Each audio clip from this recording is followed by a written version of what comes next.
தனு science உங்களை வரவேற்கின்றது. இந்த காணொளியில் நாம் காண இருப்பது 8ஆம் வகுப்பு அறிவியல் பாடம் முதல் பாடத்திலிருந்து 8வது பாடம் வரை உள்ள ஒரு மதிப்பெண் வினாக்களின் விடைகளை காண்போம். போட்டித் தேர்வுக்கு மிக முக்கியமானது. இந்த 8ஆம் வகுப்பு அறிவியல் பகுதி வினாக்களின் விடைகள் 3 பகுதிகளாக பிரிக்கப்படுகிறது. இயற்பியல், வேதியியல், உயிரியல். முதல் பகுதியில் நாம் இயற்பியல் வினாக்களின் விடைகளை காண்போம்.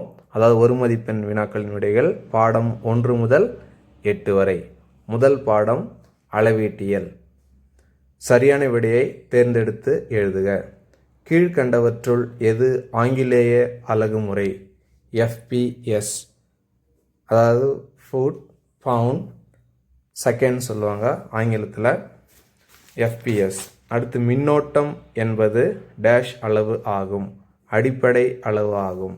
அடுத்து மூன்றாவது வெப்பநிலையின் SI அலகு. வெப்பநிலையின் SI அலகு கெல்வின். மூன்றாவது தெரிவு சரியான விடை. அடுத்து நான்காவது ஒளிச்செறிவு என்பது டேஷின் ஒளிச்செறிவாகும், கண்ணுறு ஒளியின் ஒளிச்செறிவாகும். அடுத்து ஐந்தாவது 2 அல்லது அதற்கு மேற்பட்ட மதிப்புகள் நெருங்கி இருப்பது நுட்பம். இரண்டாவது தெரிவு சரியான விடை. அடுத்து ஆறாவது பின்வரும் கூற்றுகளில் எது தவறானது? தோராயம் என்பது துல்லியமான மதிப்பை தரும். இதுவே தவறு. இந்த கூற்று தவறானது. தோராயம் என்பது துல்லிய மதிப்பை தராது. எனவே முதல் தெரிவு சரியானது. தோராயம் என்பது துல்லியமான மதிப்பை தரும். பகுதி 2 கோடிட்ட இடங்களை நிரப்புக. திண்ம கோணம் டேஷ் என்ற அலகில் அளக்கப்படுகிறது. ஸ்ட்ரேடியன். அடுத்து ஒரு பொருளின் குளிர்ச்சி அல்லது வெப்பத்தின் அளவானது டேஷ் என குறிப்பிடப்படுகிறது. வெப்பநிலை. மூன்றாவது மின்னோட்டத்தினை அளவிட பயன்படும் கருவி அம்மீட்டர் ஆகும். ஒரு மோல் என்பது டேஷ் அணுக்கள் அல்லது மூலக்கூறுகளை கொண்டுள்ளது. 6.023 × 1023. அடுத்து ஐந்தாவது அளவீடுகளின் நிலையற்ற தன்மை டேஷ் என அழைக்கப்படுகிறது. பிழைகள். ஆறாவது அளவிடப்பட்ட மதிப்பு உண்மை மதிப்புடன் நெருங்கி இருப்பது டேஷ் எனப்படும். துல்லியத்தன்மை. துல்லியத்தன்மை என்பதே சரியான விடை. 2 நேர்கோடுகளின் குறுக்கீட்டினால் டேஷ் உருவாகிறது. தலக்கோணம்.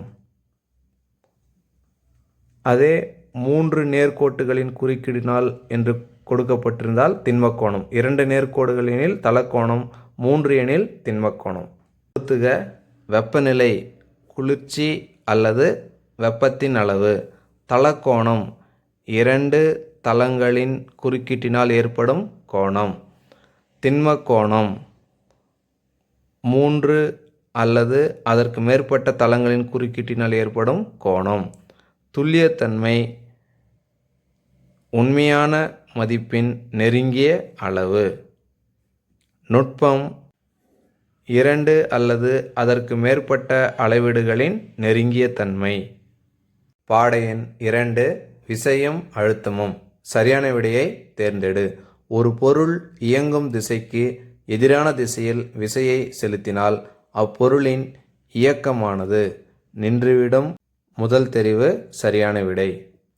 இரண்டாவது கேள்வி திரவத்தினால் பெறப்படும் அழுத்தம் எதனால் அதிகரிக்கிறது? திரவத்தின் அடர்த்தி, திரவத்தம்ப உயரம், மற்றும் மேற்கண்ட எதுவும் இல்லை. திரவத்தினால் ஏற்படும் அழுத்தம் P = h/dg. h என்பது திரவத்தம்ப உயரம், d என்பது திரவத்தின் அடர்த்தி, g என்பது புவியீர்ப்பு முடுக்கம். எனவே இந்த மற்றும் வினை சார்ந்துள்ளது. எனவே சரியான விடை இ. திரவத்தின் அடர்த்தியையும் திரவத்தம்ப உயரத்தையும் சார்ந்தது. கேள்வி எண் 3 அழுத்தத்தின் அலகு பாஸ்கல். இதுவும் அழுத்தத்தின் அலகு.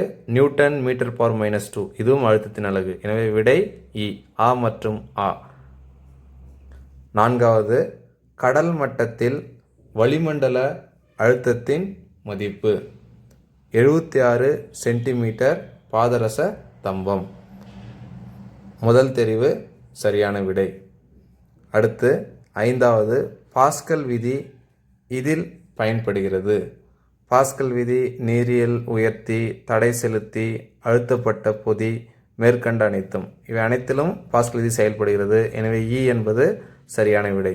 அடுத்து 6வது கீழ்காணும் திரவங்களுள் எது அதிக பாகுநிலை உடையது?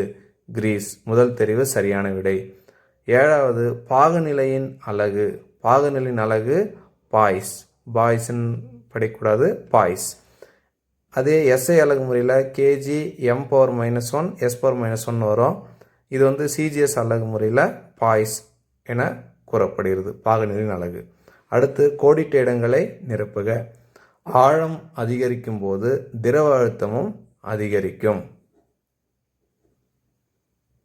அடுத்து நீரில் உயர்த்தி டேஷ் விதியை அடிப்படையாக கொண்டு செயல்படுகிறது. பாஸ்கல் விதி. 3வது தாவரங்களில் நீர் மேலே ஏறுவதற்கு காரணம் டேஷ் என்ற திரவ பண்பே ஆகும்.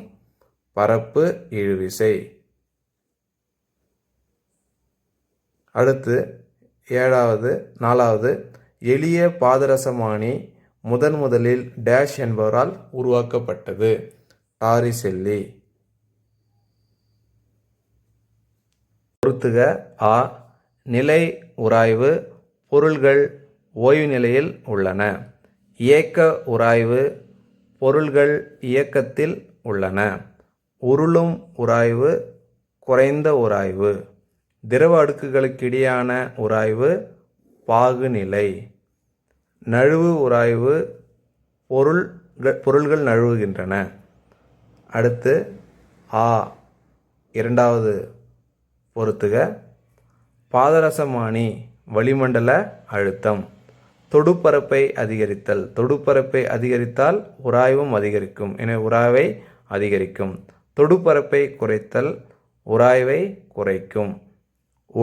உயவு பொருள் உராய்வை நீக்கும். ஒழுங்கற்ற பரப்பு உராய்விற்கான காரணம். பாடம் 3 ஒளியியல். சரியான விடையை தேர்ந்தெடுத்து எழுதுக. வளைந்த எதிரொலிக்கும் பரப்பை உடைய ஆடிகள் கோளக ஆடிகள். 2வது உட்புறமாக எதிரொலிக்கும் பரப்பை உடைய வளைவு ஆடி. உட்புறமாக எதிரொலிக்கும் பரப்பை உடைய வளைவு ஆடி குழி ஆடி. 2வது தெரிவு சரியான விடை.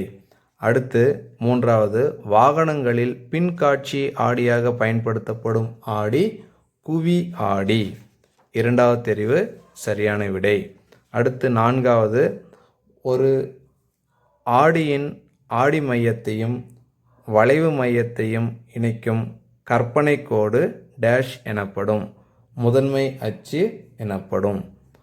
அடுத்து 5வது முதன்மை குவியத்திற்கும் ஆடி மையத்திற்கும் இடையே உள்ள தொலைவு. முதன்மை குவியத்திற்கும் ஆடி மையத்திற்கும் இடையே உள்ள தொலைவு டேஷ் என்று அழைக்கப்படுகிறது. குவிய தொலைவு. எண் 6. ஒரு கோளக ஆடியின் குவிய தொலைவு 10 சென்டிமீட்டர் எனில் அதன் வளைவு ஆரம் குவிய தொலைவு f எனவும் வளைவு ஆரம் r எனவும் கொள்ளப்படுகிறது. இவற்றிற்கிடையே உள்ள தொடர்பு r = 2f. r = இங்கே f இன் மதிப்பு குவிய தொலைவு 10, 2 10 20. எனவே வளைவாரத்தின் மதிப்பு 20 சென்டிமீட்டர். இதன்படி 3வது தெரிவு சரியான விடை.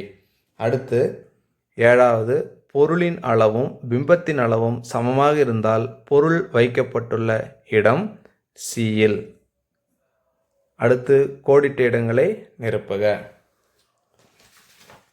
அழகு நிலையங்களில் அலங்காரம் செய்ய பயன்படும் கோளக ஆடி குழி ஆடி.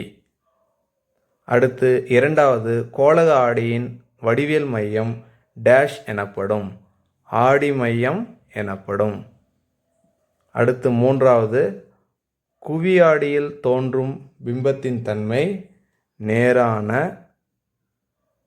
சிறிய மாயபிம்பம்.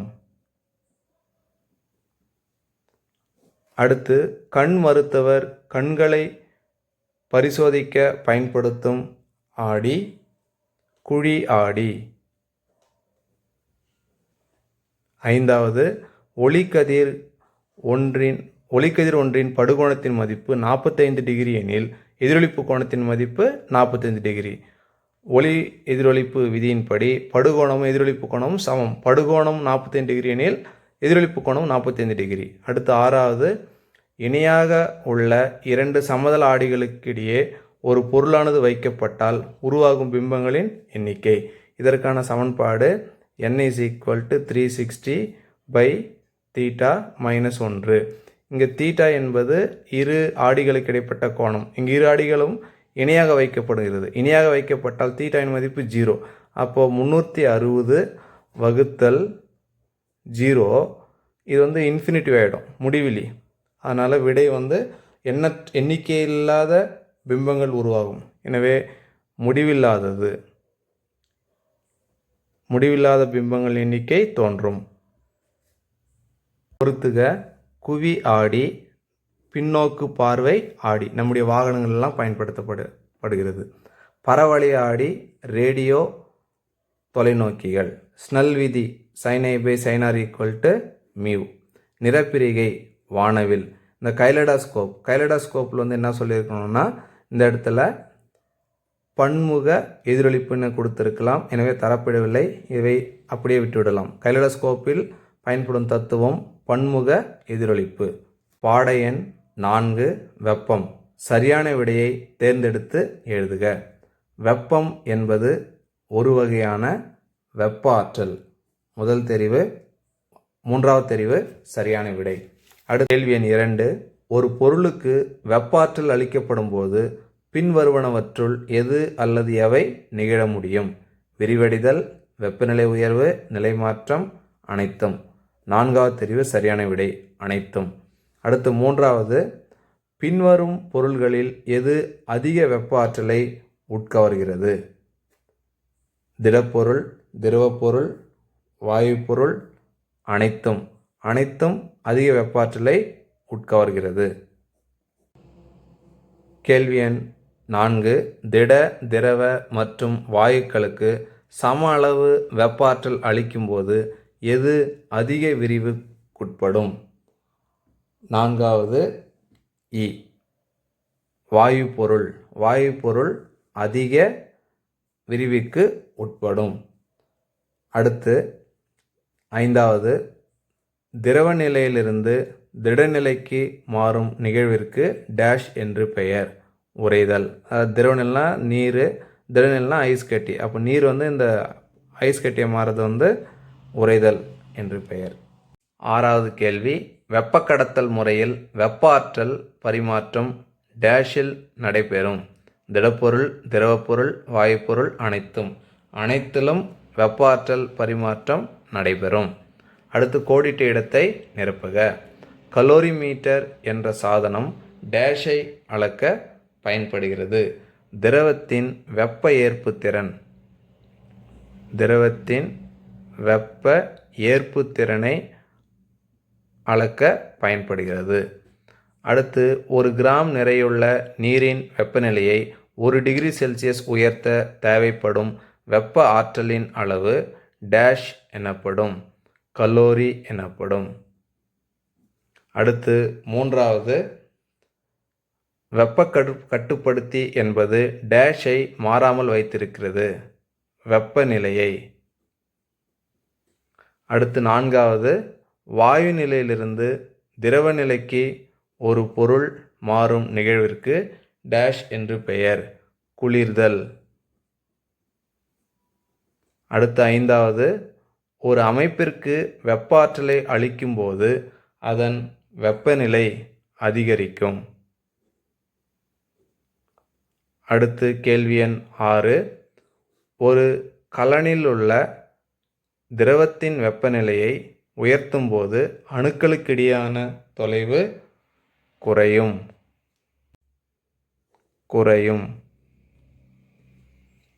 பொறுத்துக. வெப்ப கடத்தல் திடப்பொருளில் நடைபெறுகிறது. வெப்ப சலனம் திரவப் பொருள். வெப்ப கதிர்வீச்சு வாயு. பதங்கமாதல் திண்மம் வாயுவாதல். குளிர்வித்தல் வாயு திரவமாதல். இங்கு வெப்ப கடத்தல் திடப்பொருள் என்பது சரியான ஒன்று. வெப்ப சலனம் என்பது பாய்மத்தில் நடைபெறக்கூடியது. எனவே இந்த வெப்ப சலனத்திற்கே திரவப் பொருளும் வர வேண்டும், வாயுவும் வர வேண்டும். எனவே இங்கு தனித்தனியாக கொடுக்கப்பட்டுள்ளதால் வாயு வெப்ப கதிர்வீச்சுக்கு கொடுக்கப்பட்டுள்ளது. ஆனால் வெப்ப கதிர்வீச்சு என்பது எந்தவித ஊடகமின்றி நடைபெறக்கூடும் வெப்ப கதிர்வீச்சு. எனவே இந்த வெப்ப சலனம் திரவப் பொருளிலும் நடக்கும், வாயுவிலும் நடக்கும். வெப்ப கதிர்வீச்சுக்கு எந்த விதமான ஊடகம் தேவையில்லை. எனவே இங்கு பொறுத்துக கொடுக்கப்பட்டுள்ளதால் வெப்ப கதிர்வீச்சுக்கு எந்த விதமான தெரிவுகள் தரப்படாததால் நாம் இங்கு வாயுவினை குறித்துள்ளோம். ஆனால் வெப்ப கதிர்வீச்சிற்கு எந்த விதமான ஊடகம் தேவையில்லை. பாடை எண் 5 மின்னியல். சரியான விடையை தேர்ந்தெடுத்து எழுதுக. எபோனைட் தண்டு ஒன்றினை கம்பளியால் தேய்க்கும் போது கம்பளி பெற்றுக்கொள்ளும் மின்னூட்டம் எது? நேர் மின்னூட்டம். அப்போ எபோனைட் என்ன பேருன்னு சொன்னால் எதிர் மின்னூட்டம். எபோனைட்டும் கம்பளியும் ஒன்றுக்கு ஒன்று தேய்ச்சோம்னா எபோனைட் எதிர் மின்னூட்டம் பெறும், கம்பளி நேர் மின்னூட்டம் பெறும். இரண்டாவது, இரண்டு பொருள்களை தேய்க்கும் போது எவை இடமாற்றம் அடைவதால் மின்னேற்றம் ஏற்படுகிறது? எலக்ட்ரான்கள். மூன்றாவது, ஒரு எளிய மின்சுற்றை அமைக்க தேவையான மின்கூறுகள் எவை? மின்கலம், மின்கம்பி, சாவி. நான்காவது தெரிவு சரியான விடை. நான்காவது, ஒரு நிலை மின்காட்டி மின்னூட்டம் பெற்ற கண்ணாடி தண்டினால் தூண்டல் முறையில் மின்னூட்டப்படுகிறது. நிலை மின்காட்டியில் இருக்கும் மின்னூட்டம் எது? கண்ணாடி தண்டு மின்னூட்டம் பெற்றதெனில் அவற்றில் நேர் மின்னூட்டம் இருக்கும். எனவே இந்த நிலை மின்காட்டியிலும் இருக்கக்கூடிய மின்னூட்டம் நேர் மின்னூட்டம். நான்காவது ஆ என்பது சரியான தெரிவு. அடுத்து ஐந்தாவது, மின் உருகு என்பது பாதுகாப்பு சாதனம். மின்சுற்றை தடை செய்வதற்கு பயன்படுத்தப்படும் ஒரு பாதுகாப்பு கருவி. நான்காவது தெரிவு சரியான விடை. அடுத்து கோடிட்ட இடத்தை நிரப்புக. முதல் கேள்வி, பொருட்களை ஒன்றோடொன்று தேய்க்கும் போது டேஷ் நடைபெறுகிறது? எலக்ட்ரான் இடமாற்றம் நடைபெறுகிறது. எலக்ட்ரான் இடமாற்றம் நடைபெறுகிறது. அடுத்து ஒரு பொருள் எலக்ட்ரானை இழந்து டேஷாக மாறுகிறது. நேர் அயனியாக மாறுகிறது. அடுத்து மூன்றாவது, மின்னல் தாக்குதலில் இருந்து கட்டடங்களை பாதுகாக்கும் சாதனம் மின்னல் கடத்தி. அடுத்து நான்காவது, அதிகமான அளவு மின்னோட்டம் மின்சாதனங்கள் வழியாக பாயும்போது அவை பாதிக்கப்படாமல் இருக்க டேஷ் அவற்றுடன் இணைக்கப்படுகின்றன. மின் உருகு இழை, அதாவது ஃபியூஸ் ஒயர்னு சொல்லுவாங்க ஆங்கிலத்தில், மின் உருகு இழை. அடுத்து ஐந்தாவது, 3 மின் விளக்குகள் ஒரே சுற்றில் மின்கலத்துடன் இணைக்கப்பட்டுள்ளன. இந்த மின் சுற்று தொடர் சுற்று எனப்படும். பொறுத்துக. இரு ஓரின மின்துகள்கள் ஒன்றை விட்டு ஒன்றை விலக்கும். இரு வேறின மின்துகள்கள் ஒன்றை ஒன்று கவரும். கண்ணாடி தண்டை பட்டு துணியில் தேய்க்கும் போது கண்ணாடி தண்டு நேர் மின்னோட்டம் பெறும். ரப்பர் தண்டை கம்பளியில் தேய்க்கும் போது ரப்பர் தண்டு எதிர் மின்னூட்டம் பெறும். மின் உருகி என்பது மின்சுற்று அதிக சூடாகாமல் பாதுகாக்கும். பாடம் 6 ஒலியியல். சரியான விடையை தேர்ந்தெடுத்து எழுதுக. ஒலி அலைகள் எதில் மிக வேகமாக பரவுகின்றன? உலோகங்கள். அடுத்து இரண்டாவது கேள்வி, பின்வருவனவற்றுள் அதிர்வுகளின் பண்புகள் எவை? அதாவது 3 மற்றும் 4, சுருதி மற்றும் உரப்பு. எனவே இதன்படி இ என்பது சரியான தெரிவு. அடுத்து மூன்றாவது கேள்வி, ஒலி அலைகளின் வீச்சு இதை தீர்மானிக்கிறது. ஒலி அலைகளின் வீச்சு உரப்பு தீர்மானிக்கிறது. 4. சித்தார் எந்த வகையான இசைக்கருவி? கம்பி கருவி. முதல் தெரிவு சரியான விடை. 5வது பொருந்தாத ஒன்றை கண்டுபிடி. ஹார்மோனியம், புல்லாங்குழல், நாதஸ்வரம், வயலின். இவை முதல் மூன்றிலும் காற்று பயன்படுத்தப்படுகிறது. வயலின் அவ்வாறு பயன்படுத்தப்படவில்லை. எனவே வித்தியாசமான ஒன்று, பொருந்தாத ஒன்று வயலின். 6வது இரைச்சலை ஏற்படுத்துவது. ஒழுங்கற்ற மற்றும் சீரற்ற அதிர்வுகள். அடுத்து மனித காதுக்கு கேட்கக்கூடிய அதிர்வெண் வரம்பு 20 ஹெர்ட்ஸ் முதல் 20,000 ஹெர்ட்ஸ் வரை. 3வது தெரிவு சரியான விடை. அடுத்து 8வது ஒலி அலையின் வீச்சு மற்றும் அதிர்வெண் அதிகரிக்கும் போது பின்வருவனவற்றுள் எது உண்மையாக இருக்கும்? ஒலி அலையின் வீச்சு அதிகரிக்கும் போது உரப்பு அதிகரிக்கிறது. அதிர்வெண் அதிகரிக்கும் போது ஸ்ருதி அதிகமாக இருக்கும். எனவே முதல் தெரிவு சரியான விடை. அடுத்து 9வது இரைச்சலால் ஏற்படுவது எது? எரிச்சல், மன அழுத்தம், பதட்டம். இவை அனைத்தும். 4வது தெரிவு சரியான விடை. அடுத்து கோடிட்ட இடத்தை நிரப்புக. ஒலி டேஷால் உருவாக்கப்படுகிறது. ஒலி அதிர்வால் உருவாக்கப்படுகிறது. 2வது தனி ஊசலின் அதிர்வுகள் டேஷ் என்றும் அழைக்கப்படுகின்றன. அலைவுகள் என்றும் அழைக்கப்படுகின்றன. 3வது ஒலி டேஷ் வடிவத்தில் பயணிக்கிறது.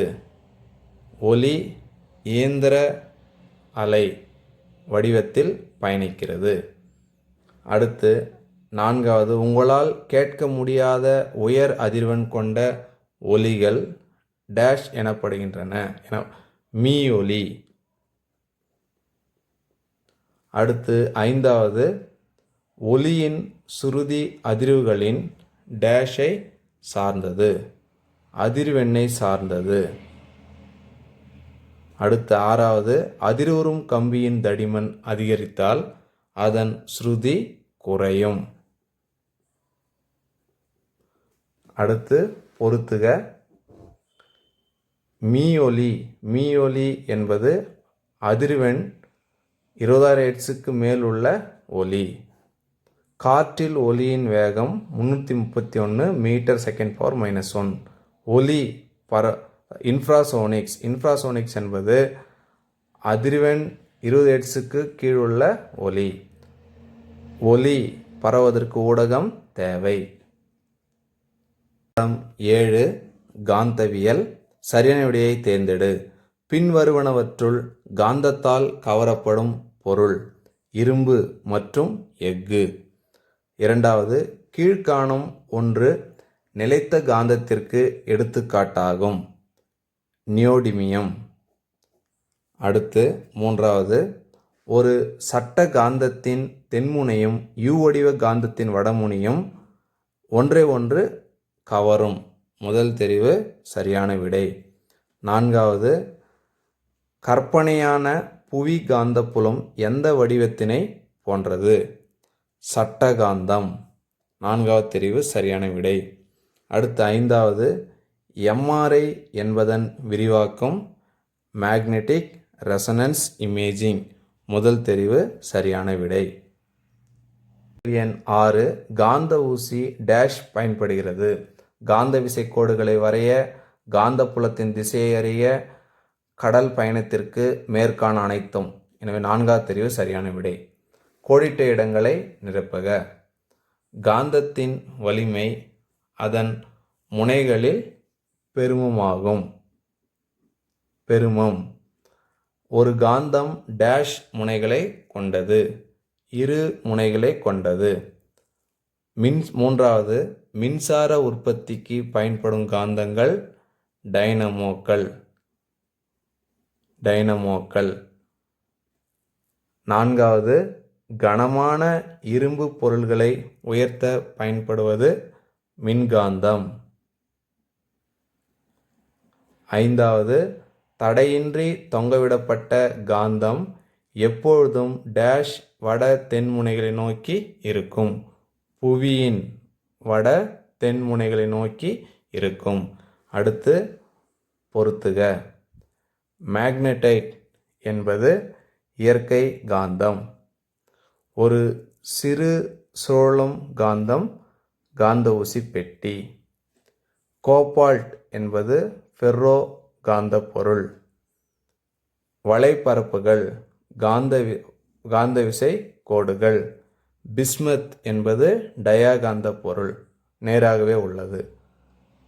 பாடம் 8 அண்டம் மற்றும் விண்வெளி அறிவியல். சரியான விடையை தேர்ந்தெடுத்து எழுதுக. பின்வருவனவற்றுள் எது வான்பொருள்? சூரியன், சந்திரன், விண்மீன்கள், இவை அனைத்தும் என்பது சரியான விடை. அடுத்து 2வது, மங்கள்யான் டேஷுக்கு அனுப்பப்பட்டது. செவ்வாய். 2வது தெரிவு சரியான விடை. அடுத்து 3வது, சந்திராயன் 1 விண்ணில் செலுத்தப்பட்ட நாள். அக்டோபர் 22, 2008 முதல் தெரிவு சரியான விடை. அடுத்து சிவப்பு கோள் என்று அழைக்கப்படுவது செவ்வாய். அடுத்து ராக்கெட்டில் பயன்படும் தத்துவம் நியூட்டனின் 3ஆம் விதி. இவை இந்த ட்ரஸ்ட் என்ற போட்டித் தேர்வில் கேட்கப்பட்டது 2021 கேள்வி எண் 6, கிரியோஜெனிக் எரிபொருள் டேஷ் வெப்பநிலையில் சேகரித்து வைக்கப்படும். எந்த வெப்பநிலையில் சேகரித்து வைக்கப்படும் என்றால் மிக குறைந்த வெப்பநிலையில் சேகரித்து வைக்கப்படும். 7வது, நாசாவின் டேஷ் திட்டம் முதலில் மனிதர்களை நிலவுக்கு அனுப்பியது. அப்போலோ 8. அடுத்து கோடிட்ட இடங்களை நிரப்புக. விண்மீன்களை பற்றியும் கோள்களை பற்றியும் படிக்கும் அறிவியல் பிரிவு வானியல். கேள்வி எண் 2, சூரியன் டேஷ் விண்மீன் திரளை சார்ந்தது. பால்வழி விண்மீன் திரளை சார்ந்தது. செவ்வாய் கோள் டேஷ் நாட்களுக்கு ஒரு முறை சூரியனை சுற்றி வருகிறது. 687. பிற கோள்களுக்கு விண்கலனை அனுப்பிய முதல் இந்திய விண்வெளி திட்டம் மங்கள்யான். அடுத்து 5வது, நிலவின் மேற்பரப்பில் நடந்த முதல் மனிதர் டேஷ் ஆவார். Neil Armstrong.